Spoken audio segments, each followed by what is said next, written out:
Assalamualaikum warahmatullahi wabarakatuh. Bersama saya Ferry Rawan. Saya akan membahas lagi mengenai permasalahan hutang kartu kredit dan bagaimana cara menyelesaikannya. Kebetulan tadi ada seorang ibu yang datang ke saya. Dia curhat mengenai permasalahan hutang kartu kredit yang tidak mampu dibayarkan sesuai dengan kewajibannya karena suaminya terkena putus hubungan kerja akibat pandemi, dan kurang lebih hampir dari semenjak pandemi di Indonesia sampai hari ini suami tidak lagi bekerja, dan akhirnya si ibu ini yang mencari nafkah sendiri untuk memenuhi kebutuhan sehari-hari, dan akhirnya berdampak juga pada ketidakmampuannya membayar hutang kartu kredit sesuai dengan kewajiban. Dan kurang lebih 1 tahun belakangan ini si ibu hanya mampu membayarkan minimum payment.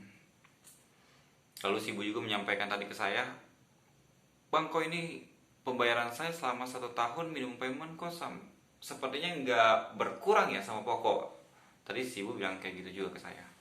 Dan dia bilang juga dia merasa sangat-sangat terganggu, diteleponin setiap hari, setiap jam oleh pihak debt collector.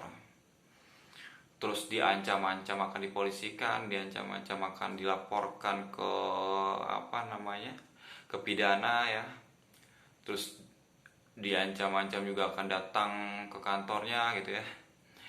Ya tadi saya jawab cara penyelesaiannya. Kalau tadi ibu udah bilang ternyata pembayaran minimum payment itu seolah-olah tidak mengurangi pokok, ya sebaiknya mendingan nggak usah dibayarkan sama sekali.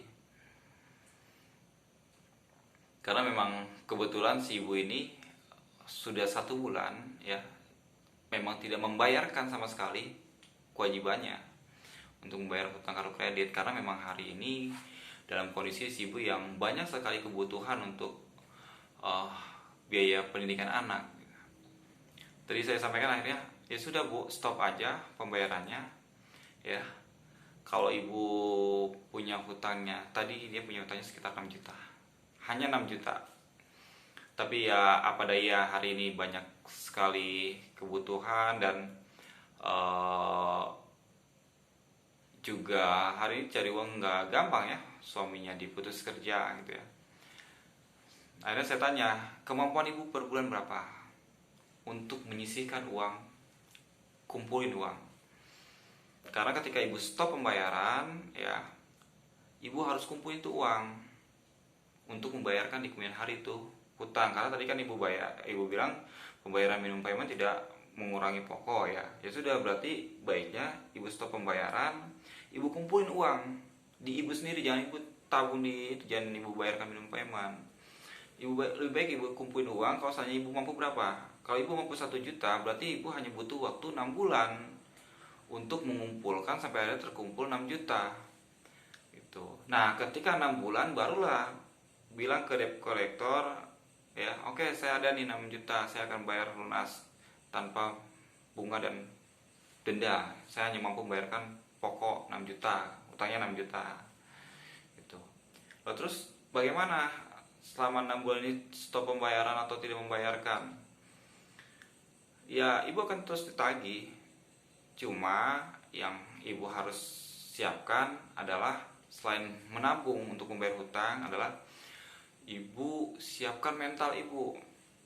Karena debt collector itu kan sebetulnya ada aturan-aturan yang tidak boleh sampai akhirnya mengganggu pihak nasabah ya. Nasabah merasa tertekan, itu sebenarnya tidak boleh. Apalagi dia datang ke kantor, ya nggak bisa dia datang ke kantor ibu itu. Datang ke kantor tempat ibu kerja itu sebenarnya tidak boleh.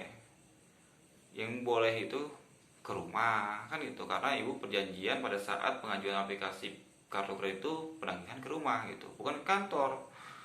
Dan tidak boleh juga nagihnya atasan atau bosnya yang utang, itu nggak boleh gitu. Ini kan urusan ibu sama pihak bank itu, sama kartu kredit. Jadi nggak ada urusan sama atasan atau sama bos gitu ya. Jadi kumpulin aja uangnya ya. 6 bulan ini ibu akan terus ditelepon, dan ibu kan berhak untuk mereject, karena ini telepon ganggu, ibu berhak reject. Kalaupun akhirnya ibu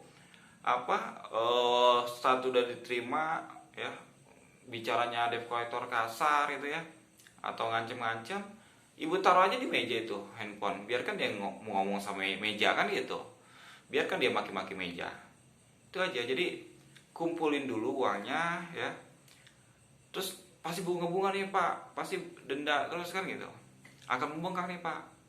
Ya nanti kan ketika ibu sudah pegang itu uang 6 juta atau sesuai dengan pokok ibu ya, kita kan melakukan negosiasi. Ibu kan telepon, bu ini gimana penyelesaiannya? Oke saya mau bayar, jawab aja gitu. Tapi saya jawab tapi ibu jawab, sampaikan bahwa saya mampu 6 juta sesuai dengan pemakaian saya. Kalau dipinta bunga dan denda ya saya nggak mampu untuk bayar itu. Saya mampu untuk bayar pokok itu. Dan ini pun hasil kerja keras saya berbulan-bulan untuk ngumpulin ini gitu. Sampaikan aja pasti ada kebijakan dari pihak bank ya untuk membayarkan pokok gitu, untuk penghapusan bunga dan denda. Jadi itu ya, sebetulnya kita tidak perlu takut, ini bukan ranah pidana. Jadi ancaman-ancaman yang katanya kita menggelapkan uang perusahaan itu bukan ranah penggelapan. Kita dibilang penipuan, itu bukan penipuan gitu ya. Jadi ini bukan ranahnya pidana. Dan rasa-rasanya juga tidak mungkin diproses secara gugatan di perdata di persidangan. Dan saya tidak pernah mendengar juga ada yang namanya gugatan akibat utang kartu kredit di persidangan itu. Dan apalagi kalau misalnya pun ada ya, artinya proses persidangan kan butuh bertahun-tahun juga kan, butuh banyak makan waktu. Dan ketika makan waktu itu, proses persidangan kan akhirnya ya kita kan bisa ngumpulin uang untuk bayar itu utang. Tapi rasa-rasanya nggak mungkin lah pihak bank memperkarakan di persidangan, itu nggak mungkin. Butuh berapa biaya kan untuk proses seperti itu, mengajukan gugatan itu kan cukup mahal juga. Dan akhirnya bank tekor kalau saya pakai proses persidangan, dan makanya bank pilih pakai jasa debt collector eksternal gitu. Yang data Anda mungkin Anda tidak pernah tahu dengan hubungan PT pihak ketiga gitu ya, pihak penagih, tiba-tiba ditelepon oleh pihak penagih yang mengaku-ngaku kerjasama dengan bank gitu. Jadi itu ya, ibu tidak perlu khawatir dengan telepon-telepon. Kalau misalnya itu mengganggu, boleh ibu reject, boleh juga ibu ketika udah diangkat kata-kata yang kasar boleh juga ditaruh atas meja itu, biarin pulsa mereka habis maki-maki itu meja.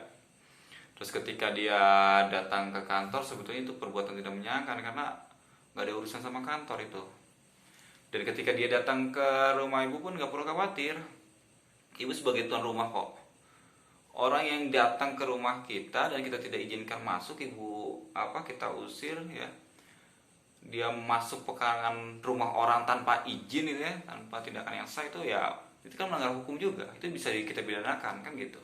Apalagi dia main pukul gitu, nggak mungkin juga dia berani main pukul karena itu ranah pidana gitu. Makanya ini bisa lakukan debt collector itu hanya mengancam gitu, hanya menakut-nakuti gitu. Yang padahal sebetulnya debt collector itu tugasnya bukan untuk menakut-nakuti, tapi bagaimana menawarkan solusi gitu. Sebenarnya itu ya yang harus diperhatikan adalah memang kita menganggap hutang itu adalah harus dibayar ya. Makanya ya dikumpulin aja uangnya sendiri sampai ada terkumpul, barulah kita negosiasi. Jangan negosiasi tanpa punya uang gitu loh, nggak akan selesai kalau negosiasi tanpa punya uang. Jadi kalau uangnya sudah kumpul, pasti ada kebijakan bank, yaudah bu kita hapus bunga dan dendanya, ibu bayar pokoknya aja gitu. Dan ini kan bukan karena kesengajaan kita, memang karena kenyataannya memang hari ini kondisi yang sedang sulit ya, dan masalah ekonomi gitu. Jadi itu ya yang harus diperhatikan, siapkan mental, jangan pernah khawatir ibu akan dipidanakan, karena ini bukan tindakan pidana, bukan juga penipuan itu. Tapi pada prinsipnya saya ingatkan lagi, jangan sampai akhirnya kita mati meninggalkan hutang, dan hutang itu tetap harus dibayar. Makanya kita selalu punya etikat baik untuk kita harus punya etikat baik untuk menyisihkan uang kita sesulit apapun untuk membayar hutang kita. Mungkin itu yang bisa saya sampaikan. Mungkin kalau ada yang ingin sharing atau ingin bertanya, boleh kita sharing-sharing melalui WhatsApp di 0812 9505 7207. atau juga bisa datang langsung ke kantor saya di Lembaga Bantuan Hukum Kebangkitan Jawara dan Pengacara atau LBH Bang Japar di Jalan Haji Saun, Jati Padang, Pasar Minggu, Jakarta Selatan. Demikian yang bisa saya sampaikan. Wabillahi taufiq wal hidayah. Assalamualaikum warahmatullahi wabarakatuh.